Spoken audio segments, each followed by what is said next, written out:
Hello, everybody. Hello. Hello. So, yeah. And a hush fell over the crowd. Yeah, I guess that doesn't work. And a hush fell over the crowd. All right. So, tonight, as you guys know, we have our second talk of the Sought and Rescued series. And tonight, we have none other than Father Tim, who is presenting. He grew up in Miamisburg,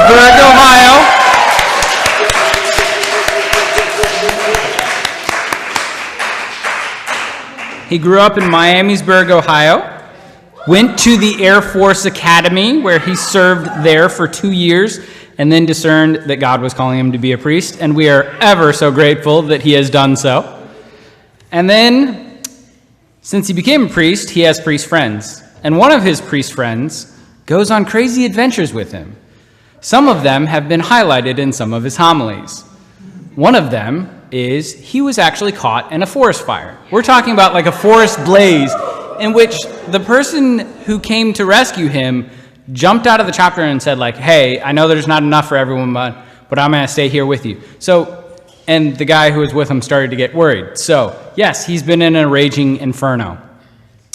And then not to mention, too, this same friend that he's been on this adventure of this forest fire with, he's also been hiking in, I can't remember, a certain canyon, and he was walking around the bend. His friend walked the other way, and he didn't see his friend, and he's like, where did he go? He went back and he found out that his friend fell into quicksand. Because apparently quicksand is a real thing. So, if you're looking for somebody to go on crazy adventures with, go with Father Tim.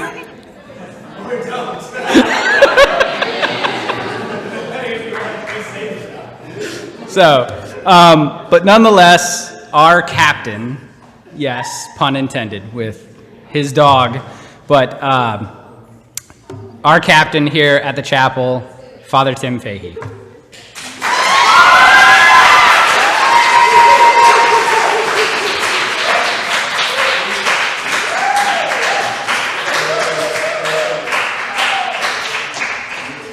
Again, thank you all so much for being here this evening. Let's start with a prayer. In the name of the Father, Son, and the Holy Spirit, amen. Our Father, who art in heaven, hallowed be thy name.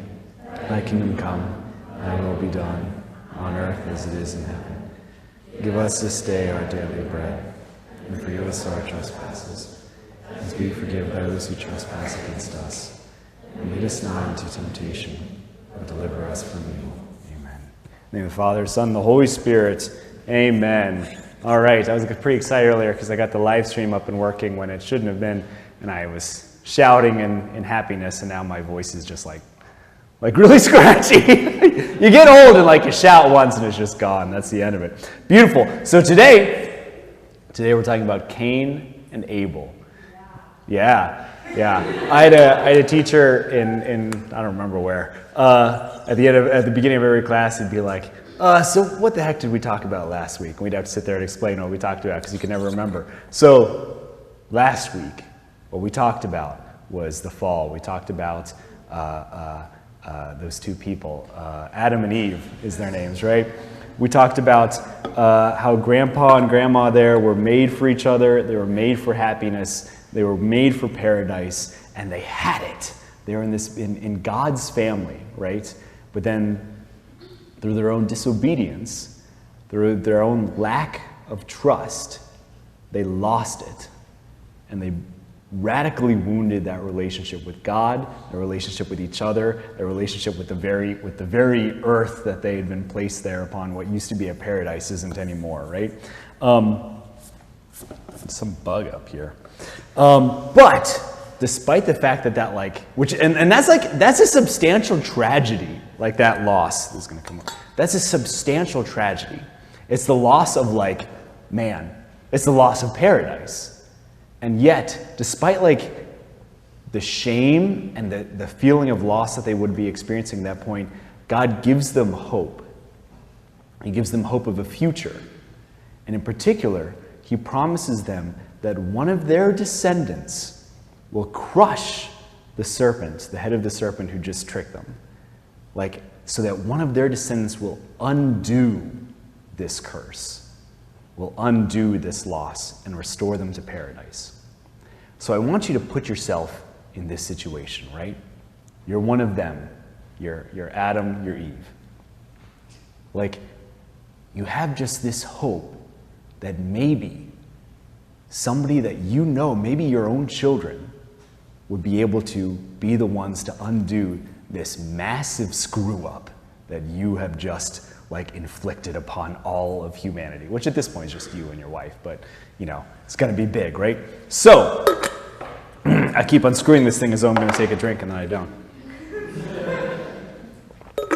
So, it occurred to me just now it's occurring to me, how many of these slides have the word intercourse on them, which is a little bit awkward. Well, why not? We're going to lean into it, right? So, the man, that's Adam. There's a we won't get into this. We don't have time. The man, Adam, has intercourse with his wife Eve, and she conceives and gave birth to Cain, saying, I produced a male child with the help of the Lord. The name Cain, we don't have time for this. Next, she gave birth to his brother Abel. Abel became a herder of flocks, and Cain a tiller of the ground, right? So, again, you're Adam and Eve. You've messed up. One day, your wife starts getting fat. And she has a baby. Because this is the first time it's ever happened, right? This is an unprecedented thing. So you can see, like, you can almost read the surprise. I have produced a male child with the help of the Lord, right? Because I didn't do much of this, just happened, right? Clearly God had something to do with this, right? But she rightfully gives God the credit for this, because this is the gift, right? This is like step one in fulfilling this promise, this prophecy, that like your child, your descendant will undo. There will be this point where this is undone. So you're Adam and Eve, and you've got these two beautiful children. And you think to yourself, like, maybe one of them will be the one who can undo what we've done.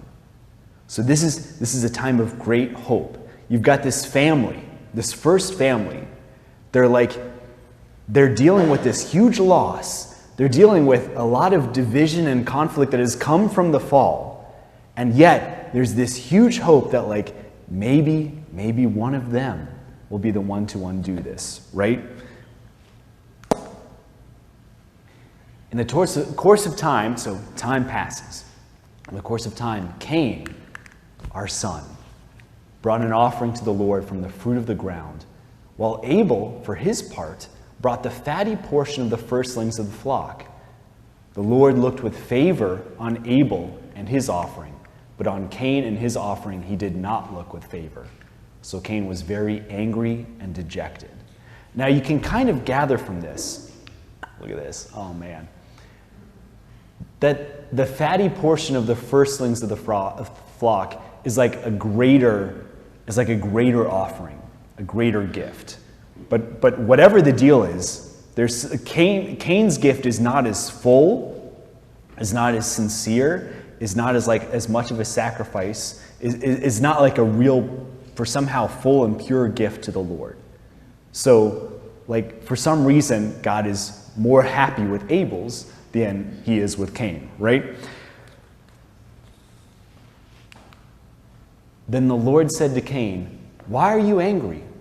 Why are you dejected? If you act rightly, you will be accepted. But if not, sin lies at your door. Sin lies at wait in your door. Its urges for you, yet you can rule over it." Now this, most of you probably know how this story goes. You know it's about to take a pretty dark turn. But there's a pretty significant thing that's happening here. Remember, these are our children. These are the ones that can undo the curse that we have incurred upon humanity, right? What's being set up here is, in fact, another opportunity. God is doing the same thing here that he did for Adam and Eve. He's warning them. He's saying like, hey, there's this tree in the garden. Don't eat of it, right? It's dangerous. It's not good for you. I need you to trust me that I've given you paradise. I've given you everything that you could need. Like, just steer clear of this tree. In the same way, this is the same sort of warning. Hey, the devil wants to really screw you up here. The same serpent that just tricked your parents. Like, he's still out there. Be careful. And he gives him an opportunity here. You will, if you act rightly, if you obey the way that your parents did not, if you act rightly, you will be accepted.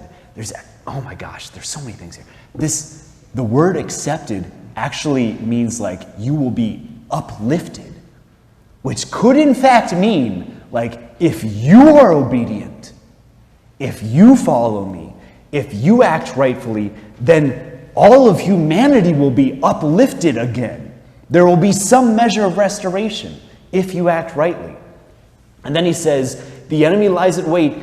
Its urge is for you, yet you can rule over it. Which is like the idea of ruling over is the idea of Adam and Eve having dominion, ruling over the garden. So this is very much like a setup like, hey, look out. Something bad is like, there's an opportunity here. But, like, this is in a certain sense, this is your apple. This is your tree. If you act rightfully, then you will be uplifted and you will be kind of restored to this role of ruling again.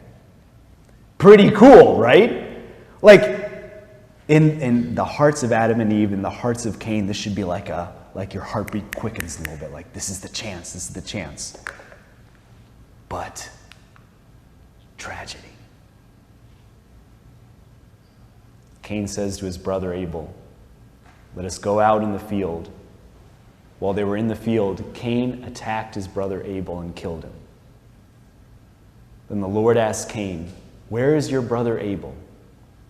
He answered, I do not know. Am I my brother's keeper? That line, am I my brother's keeper? It feels to us kind of like this throwaway of like, I don't know, I'm not in charge of him, right? Like this kind of like dismissal of the role of taking care of him. There's actually another way to understand this, and that is that Cain is saying God is Abel's keeper. So in essence, what he's saying is, I don't know, you're in charge of him. In essence, what he's saying is, I don't know, you're the one who's supposed to be taking care of him. I don't know, you're the one who let this happen. It's kind of like murdering a police officer's family and then saying, like, you're a police officer, you should have stopped me, right? This is kind of dark, I'm sorry. This is a dark episode in our history, right? It is like, it's a really dark thing to say to God. And it's very similar to, like, so let's look at, oh my gosh, we're going to keep, right. God said, what have you done? Your brother's blood cries out to me from the ground.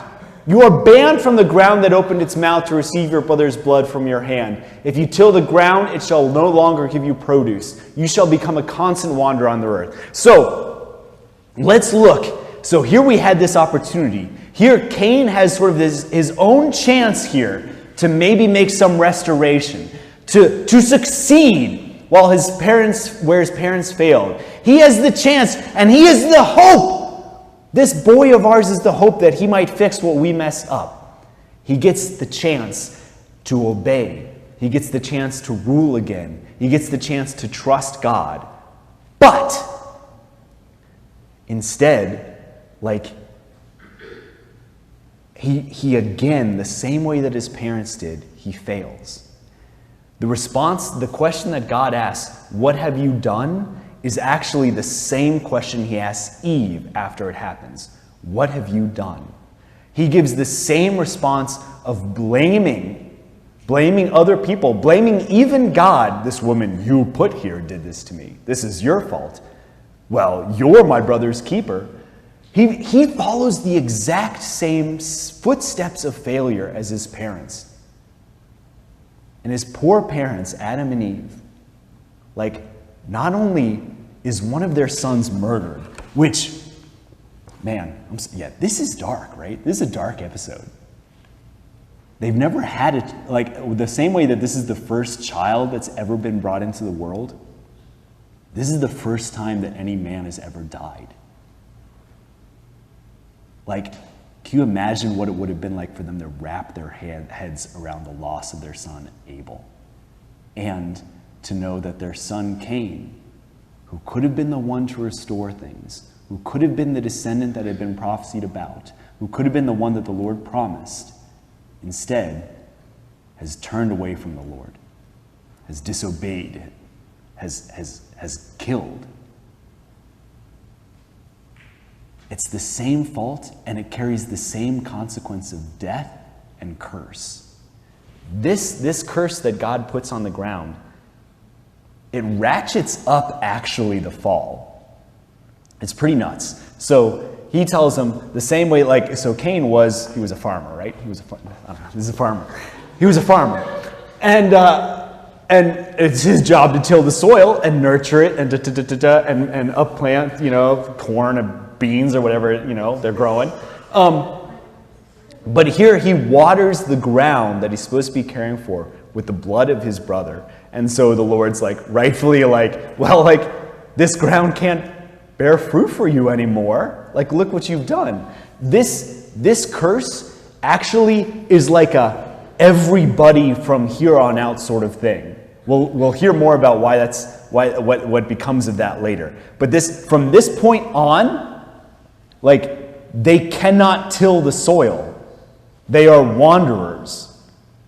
They're killing animals and picking berries and nuts and that sort of thing, right? They're no longer producing fruit, right? And Cain is especially cursed to be a wanderer, right? So we had a second chance here. We had a chance to get reset. Our son Cain and Abel had this chance to make it good. And instead, what we endure again is a second fall and a second curse on top of the first one. So Cain is banished. He gets sent to wander east of Eden. And it says, Adam again had intercourse with his wife, and she gave birth to a son whom she called Seth. God has granted me another offspring in place of Abel, she said, because Cain killed him. To Seth, in turn, a son was born, and he named him Enosh. At that time, people began invoking the Lord by name. So we've got this kind of dark second fall. But the same way that after the first fall, the Lord came with a message of hope. Don't worry. One of your descendants will undo this. Don't worry. I'm still with you. The same way that comfort, that hope came after the fall, in this second fall, we've got a similar, don't worry, here's another son. His name is Seth. Don't worry, I am still with you. And in turn, it says, people began to invoke the Lord by name. So this line, so to speak, the line of Seth, is like a godly line. It's the line that God is blessing. It's the line that God is beginning to work through. And we'll see that kind of play out here pretty significantly because the next one, aha! Look at this fancy tree that I made, right? So the next few passages are one of these passages that we get a lot in the Bible that's and so begot so-and-so, and so-and-so begot so-and-so, and so-and-so begot so-and-so, right? So it's this whole list of names, right? It is important to note that there are also, it explicitly lists in the line of Seth and other sons and daughters. And Adam and Eve had other sons and daughters. Now you may ask yourself, how did Seth have a child? I think I know exactly. Right. That is a question perhaps for another day. But I think you can kind of,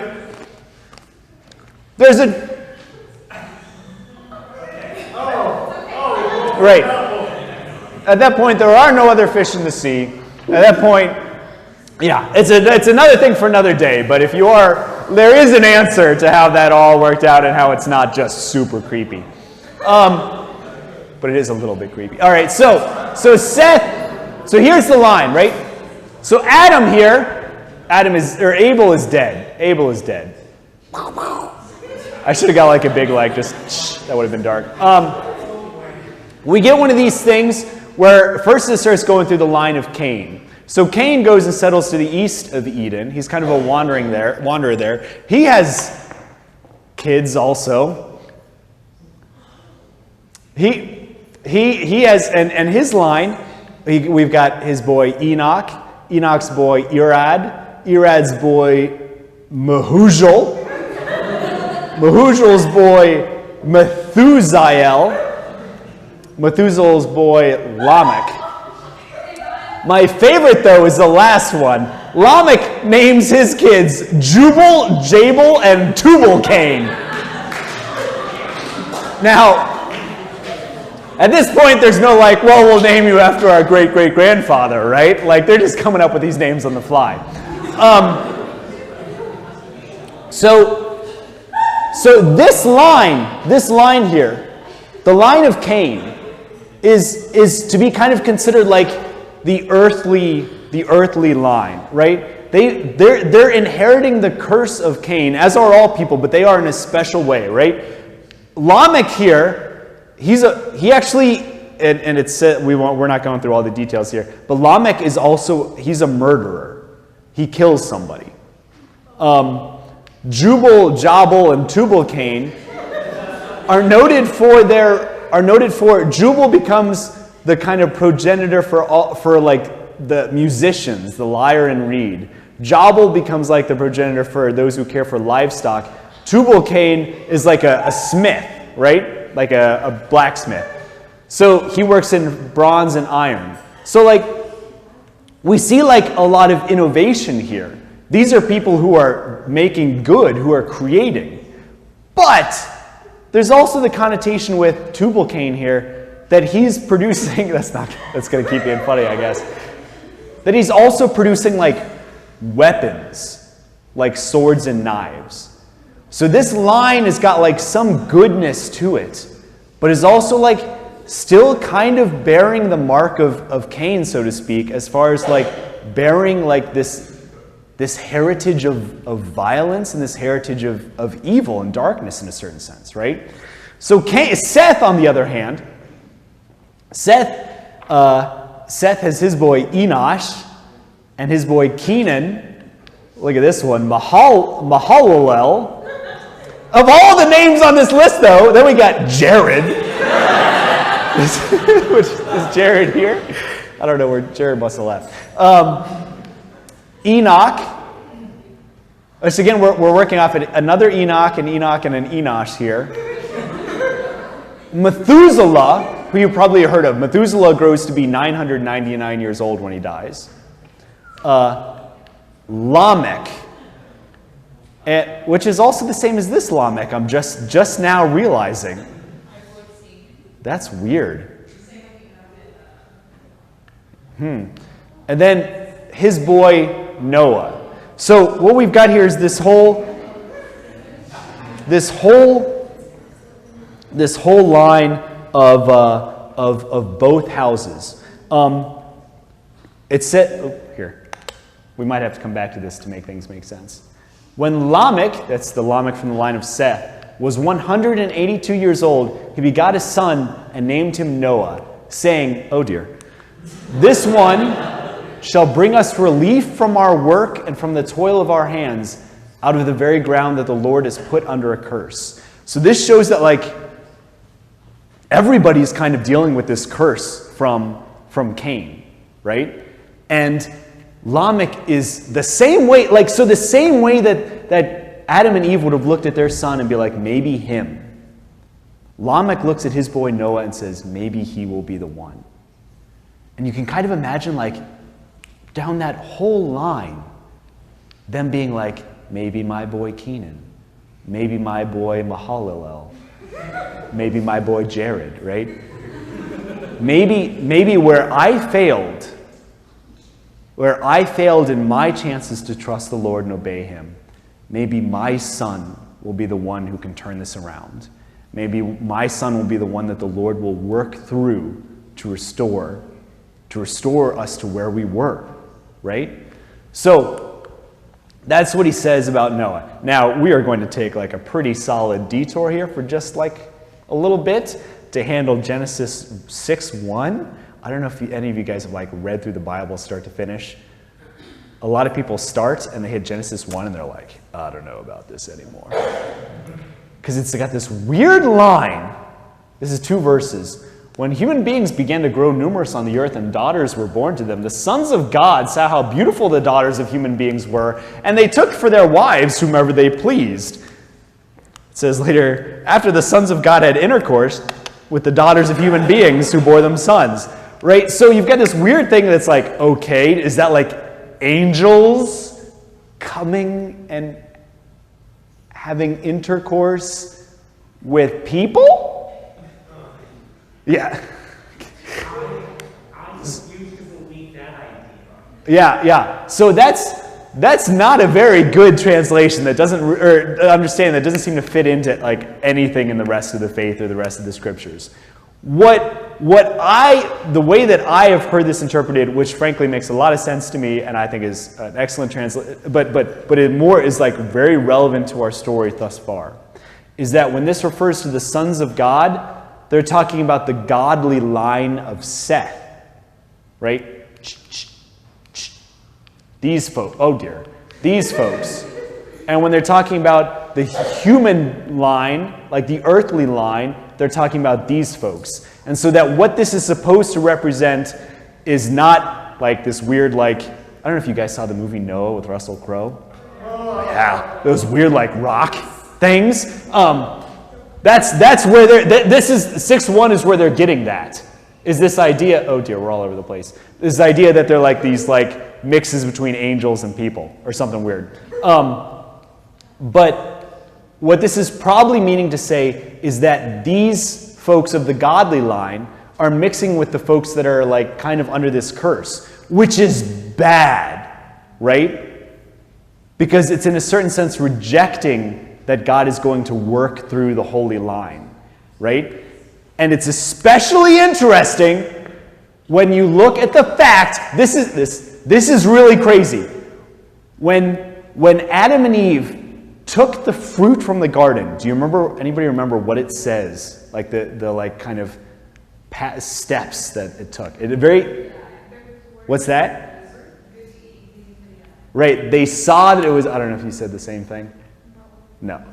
Yeah. It was pleasing. They saw that it was pleasing to the eye, and so they reached out and took it. So they saw it. It was beautiful, pleasurable, good for eating, is what it says, and they reached out and took it. So check this out.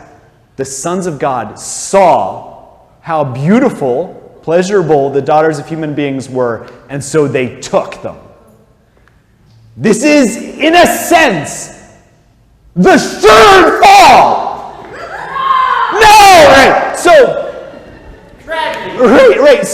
So like again, it's like it's representing this fact that like everyone in this line has a chance to be obedient to God, to follow him. And yet every single story that we've heard from these folks is like a chance that they take that they blow. And then they look at their children and hope that they're the ones who follow God, who are obedient, who might be able to be the descendant that was promised to be able to set them free, right? So, all right, we're coming. That's bam. So Noah. So meanwhile, while this is happening, Noah is growing older. Oh dear.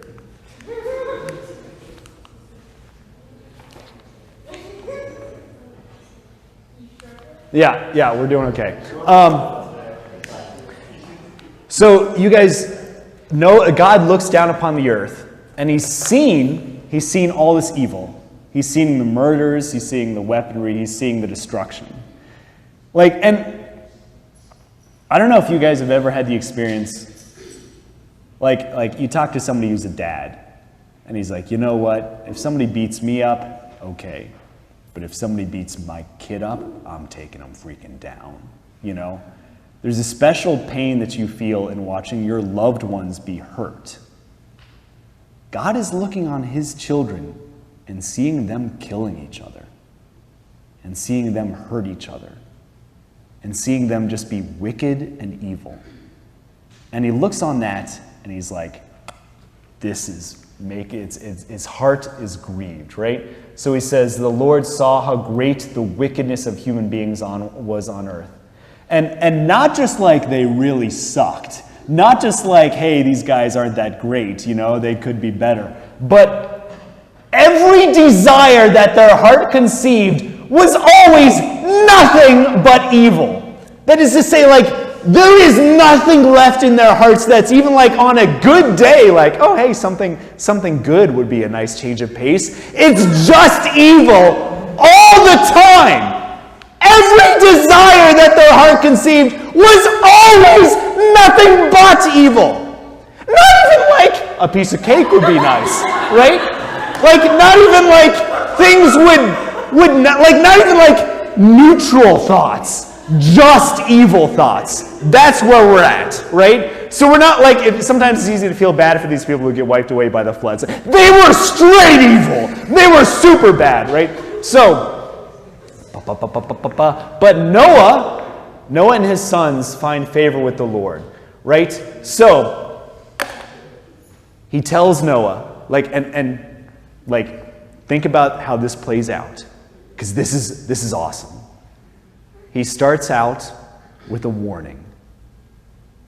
I have looked upon the earth, and I have seen... we're going to look out exactly what it says, because I'm going to spread misinformation. Gotta make sure that you're doing things right. We're all saying, people accuse you of making up stuff. That's not good. I, on my part, am about to bring the flood waters on the earth to destroy all creatures.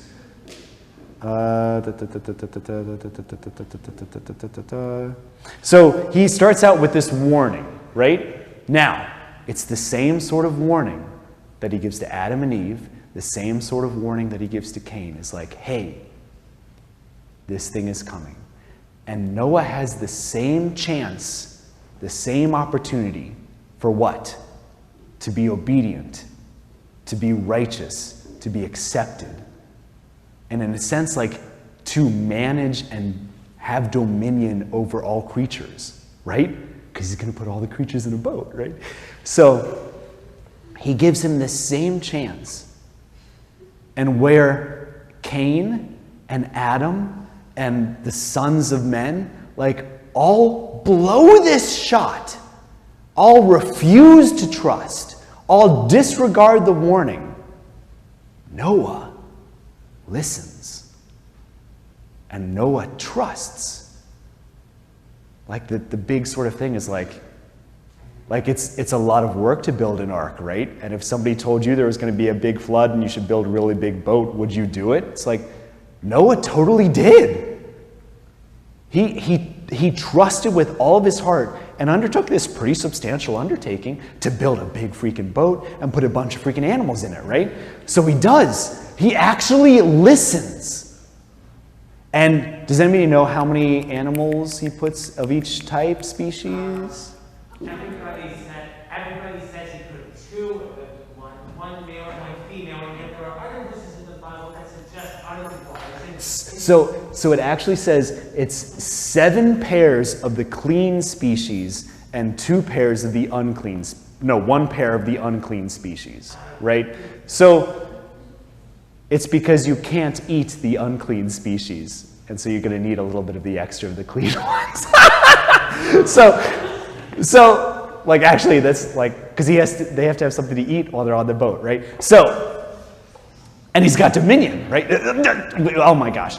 So Noah, he loads up the ark with all these animals, And he's following God, and God gives a lot of instructions throughout this phase, like, hey, you need to do this. Hey, now's the time to do this. Hey, and he follows it all with total faithfulness, right? He puts the animals on the boat. He loads it up. The time comes. It rains for 40 days. Then he rides out in this boat for 150 days until it crashes into a mountain, right? Because the mountain's like below the waters, right? So the waters all start to fall, and then so he's sitting in this boat after he crashes in the mountain. He's sitting for another 40 days. 40 days is like a time of purification and waiting. So like the earth is being purified, right? So he waits in the boat for another 40 days. He opens up the hatch and sends out a bird, a raven first, actually. Yeah. He sends out a raven, and then he sends out a dove. And then 7 days later, he sends out another dove. That was meant to be a softball, sorry. He sends out another dove. The first dove comes back like immediately. The second dove comes back with a branch in its mouth. And the third dove after 7 days doesn't come back at all, which tells Noah that like the land is about now. We can go out, right? So they go out. The first thing that he does is he builds an altar and offers a sacrifice. Again, from these poor animals that just survived this whole trip, he picks some of them and sacrifices them, right? So he sacrifices them, and check this out. Check this out. God blessed Noah and his sons and said to them, "Be fertile and multiply and fill the earth." Where have we heard that before? Adam and Eve. Right. So this is like, what's really cool is Noah is like it's like a second Adam and Eve. It's like a second shot. And it's actually like we're sticking the landing so far here. It's actually like we're being faithful. We're following. It's this event, Noah's faithfulness in this, that undoes the curse from Cain. So now the earth is no longer unfruitful. Now they can sow and till and grow things again, right? So right? So it's this thing that undoes that, but like the curse from Adam and Eve is still there. But it's like there's the chance here still that like maybe we can undo this. Like maybe we can actually be restored. If Noah continues to be faithful, if Noah continues to obey God, if Noah continues to be righteous, imagine what God can do through him, right? Like he could be the one. His line, his sons could be the ones, right? No. Noah, a man of the soil. What a great line. That'd be like, imagine that on your tombstone. Father Tim Fahey, a man of the soil, was the first to plant a vineyard. Noah's the first guy to plant a vineyard. He drank some of the wine, became drunk, and lay naked inside of his tent. Now, don't judge the guy too harshly, because Cain was the first person to be born. Oh dear, I keep hitting these buttons.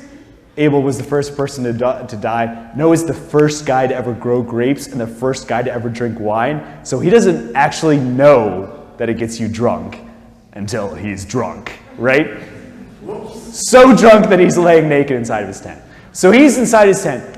Ham, the father of Canaan, saw his father's nakedness and told two of his brothers outside. His two brothers, Shem and Japheth, however, took a robe, and holding it on their shoulders, they walked backwards and covered their father's nakedness, since their faces were turned the other way. They did not see their father's nakedness. When Noah woke up from his wine and learned what his youngest son had done to him, he said, "Cursed be Canaan, the lowest of slaves shall he be to his brothers." This is a very confusing incident, because one would not think that to walk in on your father who's laying there naked and just to see him naked would really be that big of a deal. So it seems odd that anybody's getting cursed at all from this. And one would think that if anybody is getting cursed, it's the one who's done the thing. Canaan is the son of the guy who does it. So Noah curses his grandson for what his son does. And you might say to yourself, that doesn't make much sense to me. Here's the thing, it doesn't make a whole lot of sense. This passage is a little bit tricky, and it's one that a lot of people are having a hard time like really understanding. So here's some possible explanations. There is some precedent in the Bible, a very solid one, that to see someone else's nakedness is to have some sort of intercourse with them. So in that sense, it could be the case that Ham did something to his dad while his dad was drunk. This is also kind of a dark story. There's also the chance that Ham did something with his mother while Noah was drunk. And that would make sense why Canaan is the one who's getting cursed, because Canaan would be the son of that, like the product of that relation with his mother. But that's a little bit tricky because it would seem like Noah curses Canaan as soon as he wakes up. There's also, this makes the most sense, but is also the most culturally removed from our situation. There's some sense that Ham, by like looking at and mocking his father's nakedness, is like radically challenging the idea of oh no! Radically challenging the idea of fatherhood. And remember, this is supposed to be like the new Eden. This is supposed to be the place where there's like no more sin. This is supposed to be the place where they're living in perfect harmony and perfect fidelity. So like, even like a serious but less serious sin such as this is still a rejection of God's plan, right? So whatever this, and that also would make sense if it is just like an insult against fatherhood. That's why he would like curse his son. You know what I mean? Does that make sense? Like the way that you, my son, have turned against me, so may your son be cursed because of da da da da da. It's a kind of confusing, and it's not like all scholars are like, gee, I don't know. There are a lot of opinions on what this could mean, and there's a lot of people spend their lives talking about what this could mean, right? Which is not a life ill spent. It'd be a weird life, but not a life ill spent. Oh my gosh. It's not this thing's fault, it's just my fault. I keep squeezing it. This passage represents like kind of the loss of that opportunity that Noah has of like going the distance. Like that Noah and his sons have to actually make everything right. He is a good and faithful man who follows the Lord and who frees us from the curse and who like establishes this line. So the same way that Seth was like the holy line, now Shem and his sons are like the line that God is guiding, right? And Canaan and his sons is like the line of Cain, right? So this is kind of like shot blown again in a certain sense. What happens after this, you get another few chapters of so-and-so begot so-and-so. And then you hit, it's actually like the story of like how all the nations came to be, all the different descendants. Pretty cool. And then you have this, oh my gosh, you have the story, I need to just put it down, stop playing with it. You get a story of the Tower of Babel, which is Babel, the tower, which is like a manifestation of the people like thinking that we can do this without God. Like wholesale people have kind of like started to reject following God. Wholesale people have kind of forgot about him. Wholesale people have stopped calling on his name and praying to him. This is kind of a dark episode in this whole story. Like Noah is a shining star in this, But overall, the story here is like mankind continually having these chances to make good their faults, continually having their own chances to succeed where Adam and Eve failed, continually having these warnings and these opportunities to be faithful, and continually rejecting them. And kind of the question is, like, if we continue to reject God so completely, what will happen to us? Who will be the descendant who is going to make this right? Or, at least, who is going to be the next Noah who takes us the next step in following God, the next step in restoring this relationship, the next step in setting up a holy line, a holy nation that's committed to following him? And if you want to know the answer to that question, come back 2 weeks from now. Next week is what? Like the Amazing Race? Oh, that's good. What's that? Scavenger hunt. It's going to be awesome next week for next Bosco night. But the week after this, we're going to continue this story. So stay tuned.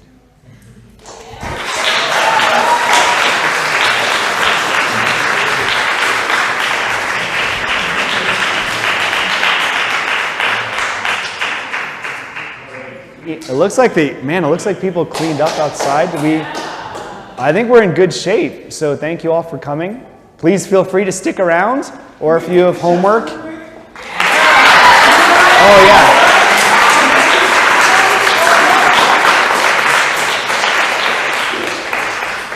Beautiful. Thank you guys.